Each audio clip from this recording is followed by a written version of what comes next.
Hi, welcome back to Plan 9 Crunch. I'm Joe Gibson. This is Doug Gibson. Hello. And today we're going to talk about a show you may have watched, NBC's Grimm. It ran 6 seasons from 2011 to 2017. I've watched it a few times, wrote a couple blog posts on a couple episodes, and you just watched it, right? I started watching it in probably the late spring or early summer, and I finished it because we watched it every night, sometimes twice. A very interesting show, incredibly science fiction horror, mostly horror. That I don't usually see those kind of things on a TV show to that degree. It's quite grim. In terms of the actual genre, I guess depending on what source you look at, it varies. If you search into Google, it says it's a horror show, and I get that. There's some horror elements in there, certainly.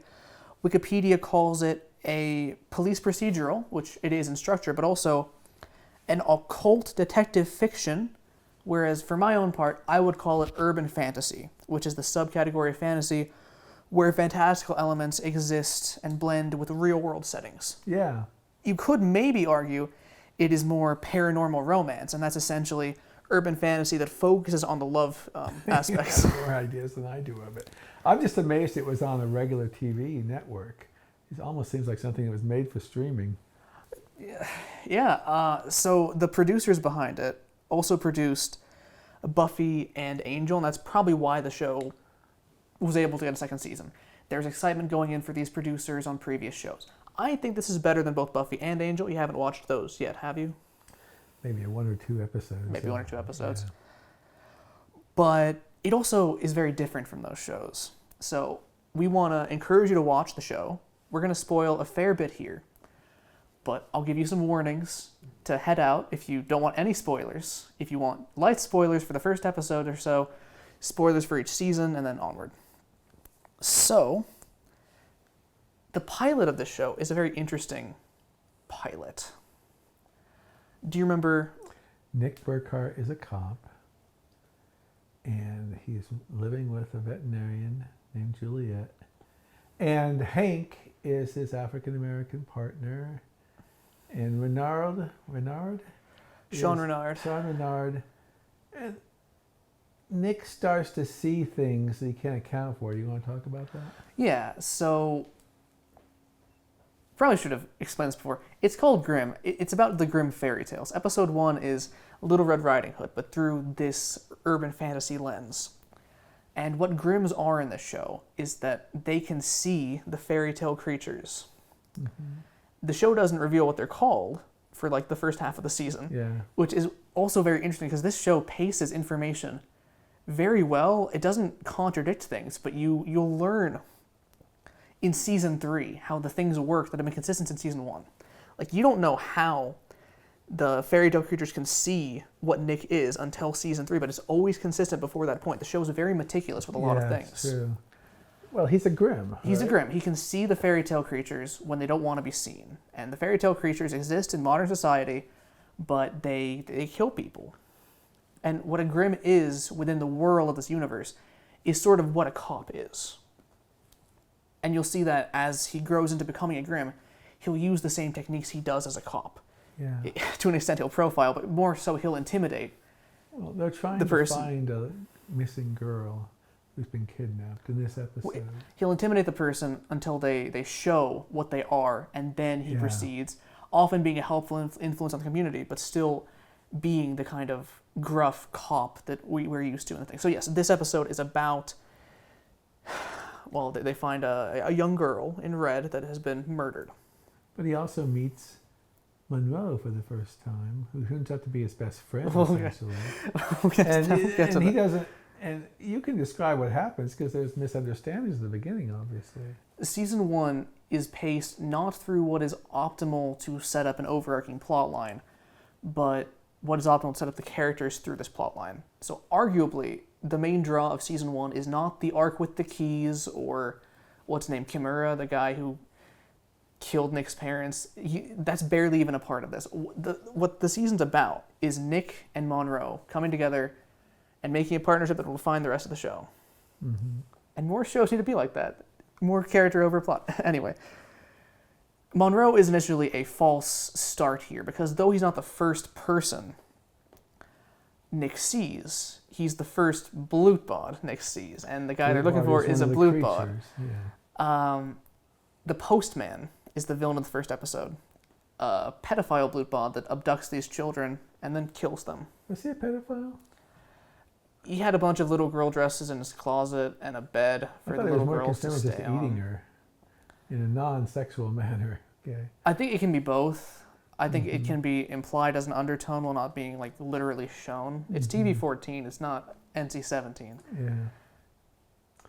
Monroe. Well, he obviously thinks Monroe's a suspect initially because he sees him as a creature, right? Yeah. Yeah. But Monroe's able to take him under his wing a little bit because even though Nick's aunt, Marie, with cancer, is who shuttles Nick into this journey, they're quickly attacked by Hulda, this Reaper.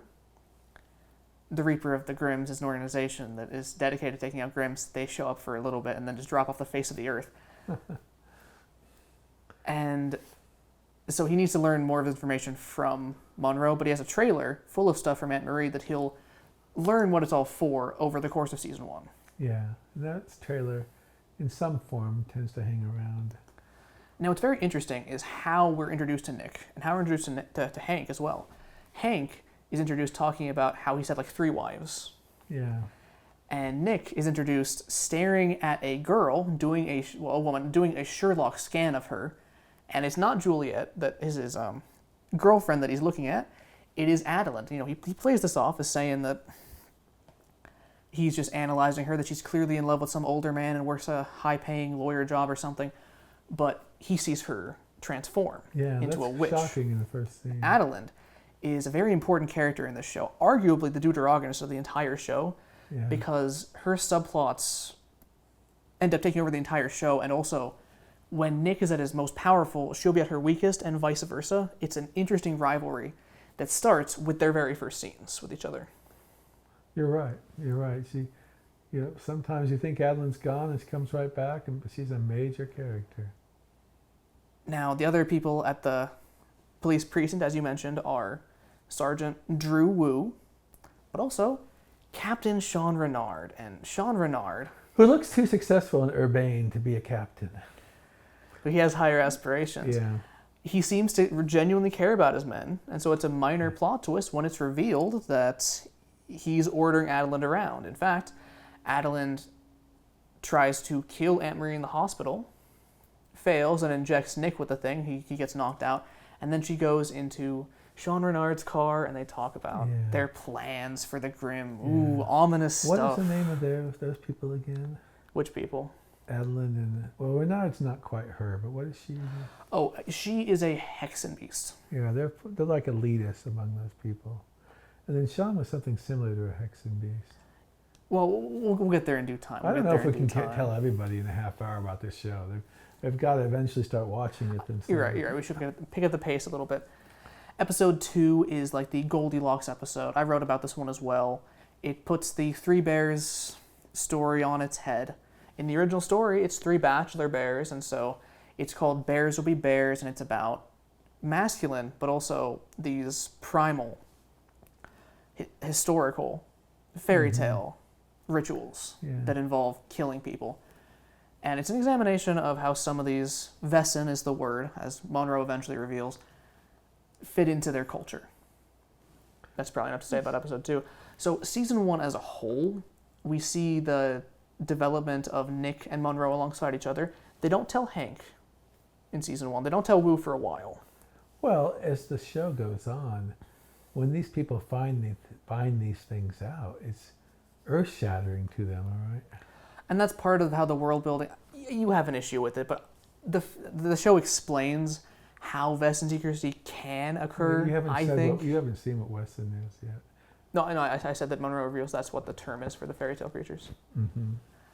Wesen's secrecy is obviously the most important world-building consideration here, and so your mileage may vary. But I think the show does enough across its seasons with the various agencies, the various mechanisms, psychological and otherwise, that keep the knowledge of Wesen suppressed. What's interesting to me is it starts out about a show that's totally Portland, all right? Yes. And this show, if you watch it through the seasons, becomes much bigger. Even though it's always set in Portland, it becomes a much bigger thing. They create an entire culture. God, sometimes I thought I was seeing a TV equivalent of Tolkien or something, creating this incredible world in different parts of the world, and different types of creatures, and different types of Grimms, and how they had their own police forces and things like that. And it always very interesting to find out how many people actually were what they call Wesson, the creatures, in the most interesting situations, and how they had their extremists and their pacifists and things like that. The show's very ambitious with all this world building, all of these different factions, and that is the biggest limitation of the show upon a rewatch, is that it maybe shouldn't have been on a syndicated television budget, because it has to cut some corners. The Reapers are one of the big antagonistic factions in season 1 because they can hurt the Grimms, but they never come up again after Nick scores one victory over them. I'm not going to give anything away, but there are plot twists in here that just either go away or are resolved with a throwaway sentence or something, all right? And in some of those cases, it's because they had to rush a conclusion for a certain thing. Again, it's the TV budget, it's the TV way of making things. You can't just give something all the time it needs. You have to pay the actors for every episode they're going to appear in. You have to plot out the thing, then, oh no, something changed. We have to redo course, reshoot, rewrites, all those things affect TV shows and their storytelling much more than movies, arguably. Mm-hmm. But how in-depth should we get about these seasons? I just think you could see it's more like a growth thing for Nick as he begins to learn more about the world, and then he develops more enemies and more allies. Okay. And one thing about this show is you can't ever feel complacent. Everything can change every week. Something you would never believe would happen to the characters happens. I mean, things that go on and affect their lives and everything, and how they affects who they love and things like that. So yeah, Nick's growth throughout the seasons is probably a fair way to discuss this. Another friend joins the group midway through season 1. I'm not really sure how this works with like the plans, because again, the TV show format, if an actor's unavailable, they'll replace them and all that stuff. Freddy and the Spice Shop, Freddy Calvert, has like one episode before he dies. Mm-hmm. At which point his sister Rosalie comes in, takes over the Spice Shop, which becomes the main set of the show, and Rosalie then has some kind of, maybe some romantic tension with Monroe. And I don't know to what extent they planned that, because they clearly built the set for the Spice Shop in that one episode with Freddy, and then followed up on it with a new character that became integral to the show. Well, I think it was a way to introduce Rosalie. Okay, well, I guess they plan ahead episodes then. So, yeah, there's some plot lines that define the latter half of season 1, but we don't want to spoil too much of that. So, into season 2, Renard is still very prevalent, though we don't exactly know what he's getting at first, because, you see, Renard is many things. He's what Adeland is to an extent, but he's the male counterpart to a Hexenbeast, a Zauberbeast, and he's half of that, because his other half is royal. There are royal families that are controlling the show, controlling the world of the show, and they want to get certain MacGuffins that Nick and Grimms have passed down. And Renard's brother, Sean Renard's brother, Eric Renard, is the villain of season 2. In the show. Renard is sort of an outcast even among his family, though. And so it gets to an interesting part of Renard's character where clearly he's set up as this bad guy, set up as the villain in this story. He has all the underworld connections. He kills a lot of people in season 1, and he wants to control Nick. But there's bigger fish. There's more evil people. Well, I would think that, without getting into detail, many characters transfer that way. Yeah, and that's also what makes the show so interesting. Is it's like watching the Pirates of the Caribbean movies with how all these alliances come and go and shift. It's a semantic thing. I don't know if you define things the same way that I do, but when I'm defining the word like villain in a story, I think the main evil character is the villain, whereas the one that opposes the hero the most is the main antagonist. Mm-hmm. So because Renard is part of the main cast, and he's one of the main characters, I would call him the main villain of every season, because he's the main evil person of every season. Someone like Eric Renard, or Eric Renard's friend, Baron Samedi, would be the antagonist, the main antagonist of the seasons. Do you agree with that assessment? Yeah, but Renard is always someone who could destroy them, but doesn't. And that leads to a very interesting scene in season 2 we don't exactly want to spoil. But Adeline is also very jilted by actions Renard takes, and so she seeks out Eric Renard, and that leads to some very interesting complications for the rest of the show. What happens with that? Let's just dance around that. Let's not explain that. Baron Samedi is this Haitian man who starts turning people into zombies for the end of season 2, into season 3 a little bit. You did not like that character. I thought he was a jerk. Very cliched, but it was compelling TV. The show normally goes for the fairy tale aesthetic, but in this case they're taking the Haitian zombies, the voodoo zombies, but also mixing the Romero aesthetic of those zombies in there. So I respect those episodes for what they try to do.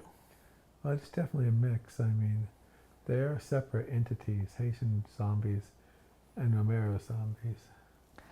And there's some consequences for this whole zombie arc that affect the characters. It's not a one-and-done thing exactly. For the rest of the show, at least one of the characters is a little bit different. Let's just put it that way. Mm-hmm. And then going into season 3, some things heat up with some of the romantic plot lines. I remember the least about season 3, but Adeline's plot line also takes center stage there, and she wants revenge not only on Renard, but on Nick.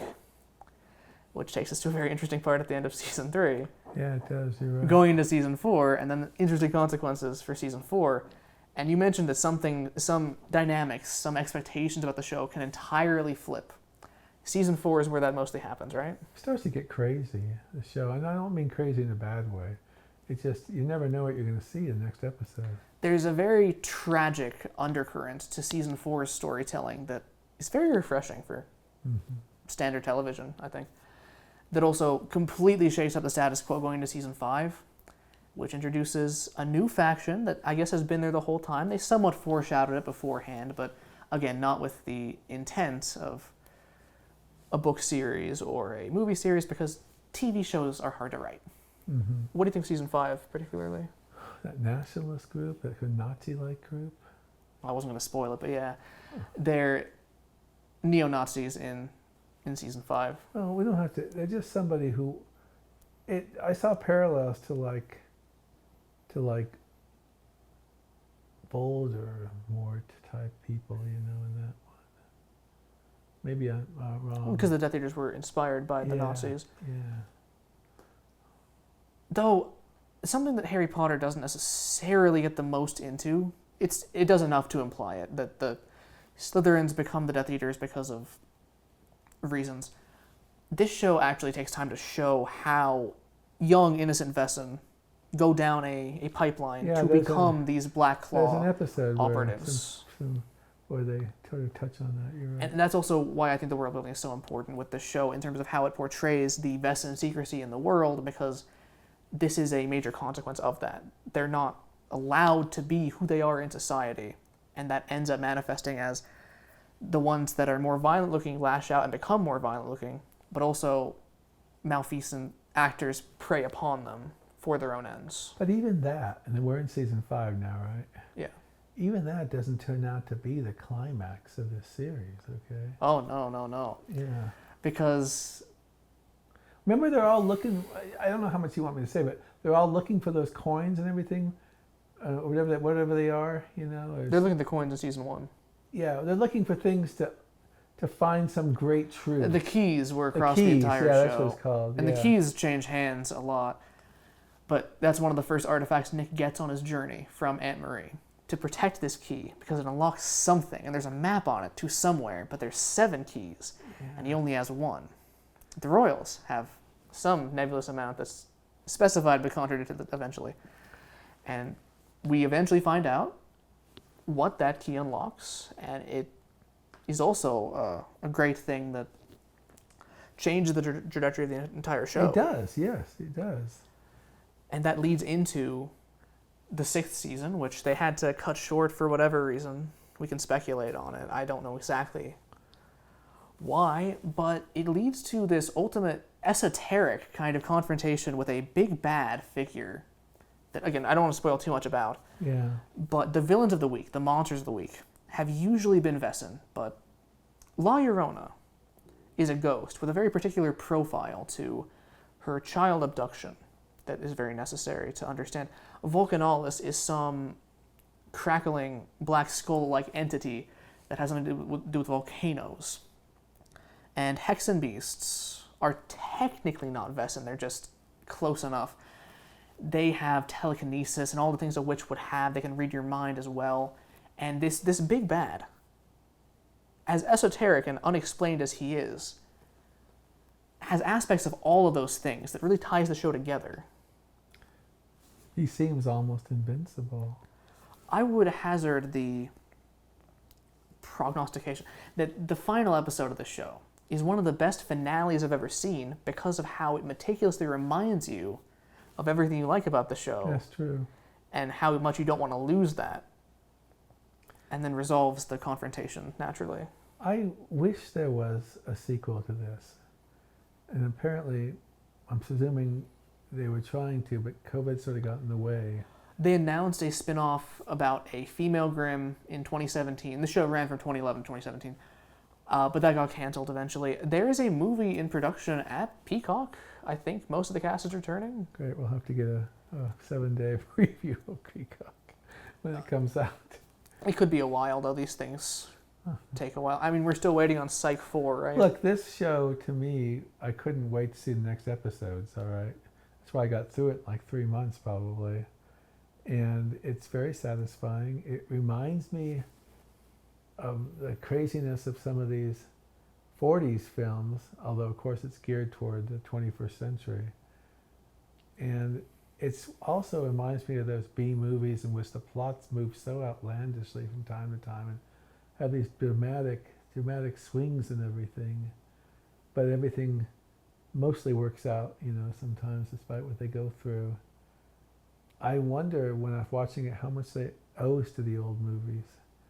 Certainly owes a lot to the werewolf stuff and stuff like that. Yeah, though the Blutbaden are technically the wolves of the show, there are so many different werewolf episodes across this thing. There's a Bigfoot werewolf episode, there's an actual werewolf episode, there's a Chupacabra werewolf episode. Yeah, you're right. It's insane how many werewolf stories they told in this show.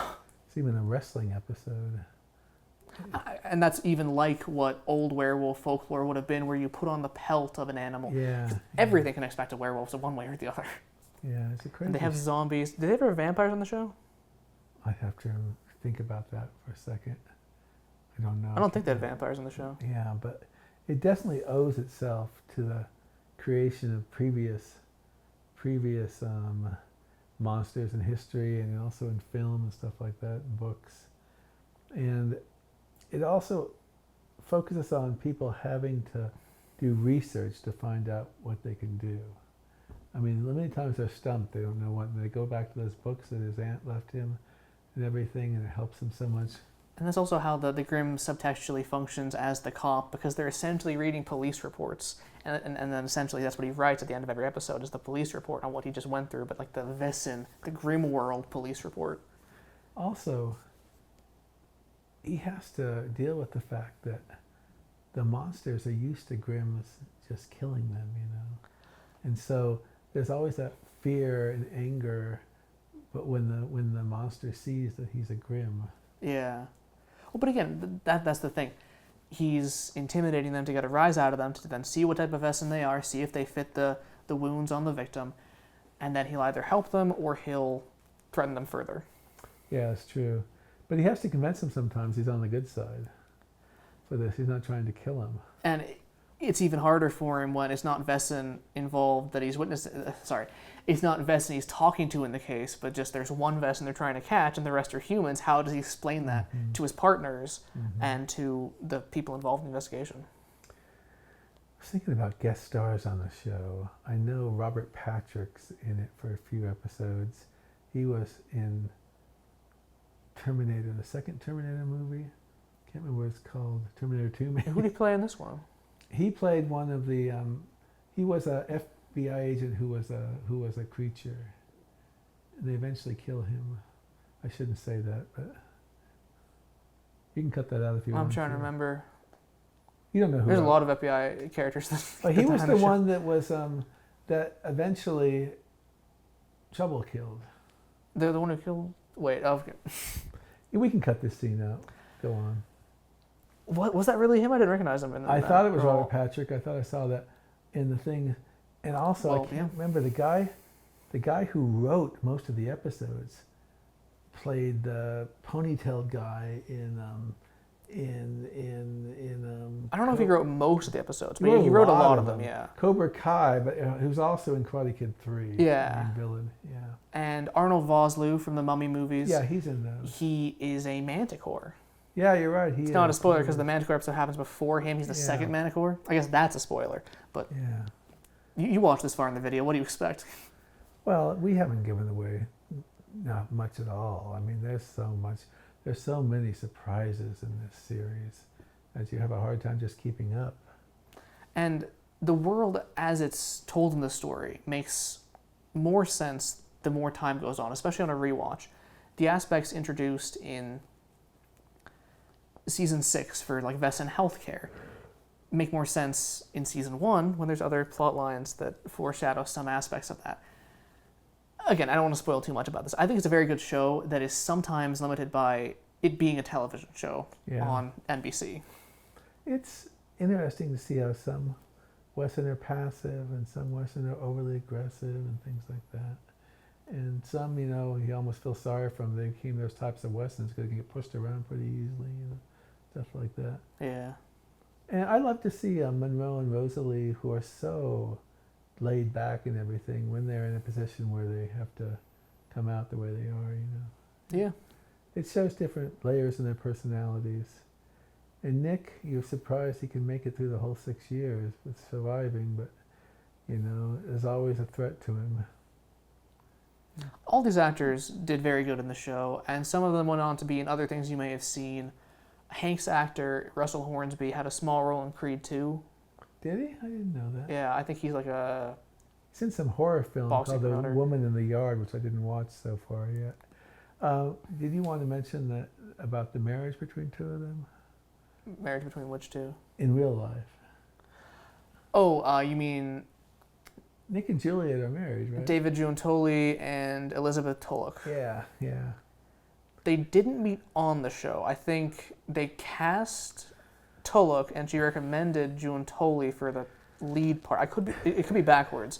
I'm pretty sure they already knew each other before the show. Well, the actress who plays Adeline was in an early episode of Bones. That as well, yes. Yeah. Claire Coffey. What else has she been in? I don't know. She's been in some other stuff as well. There's a podcast. Who's the '80s star who plays Nick's mother again? I don't remember her name off the top of my head. I don't want to say what happens to her. I went to her movies in the '80s. She was a major star. It's okay. People can look it up. Wasn't she in one of the versions of Don Quixote or something? Man of La Mancha. She was in one of those versions. I don't know. Yeah.